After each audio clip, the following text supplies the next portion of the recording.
15 babae naman po na biktima ng human trafficking na iligtas sa Naga City at van na biyaheng Baguio nahulog sa bangin. Narito po ang pasada balita. Isa ang patay habang 16 ang sugatan matapos mahulog sa bangin ang isang van sa Sablan, Benguet. Paakyat ng Baguio ang van galing San Fernando City. Hindi pa tiyak kung bakit nahulog ang van, pero makapal ang hamog at umuulan pa nang mangyari ang aksidente. Itinakbo na sa ospital ang mga nakaligtas na biktima. 15 babae na biktima ng human trafficking ang nailigtas sa operasyon ng CIDG sa mga hotel sa Naga City. Karamihan sa mga nailigtas na babae hindi naman taga-Naga. Dumayo lang daw sila sa lungsod para kumita ng pera. Isa sa ilalim sa counseling ang mga babaeng na-rescue habang naharap naman sa reklamong human trafficking ang 3 naarestong bugaw.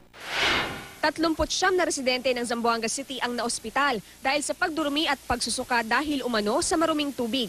Sa mga pasyente, isang sanggol na tinamaan din ng bronchopneumonia ang nasawi dahil sa komplikasyon. Nakainom daw ang mga biktima ng kontaminadong tubig mula sa isang bukal.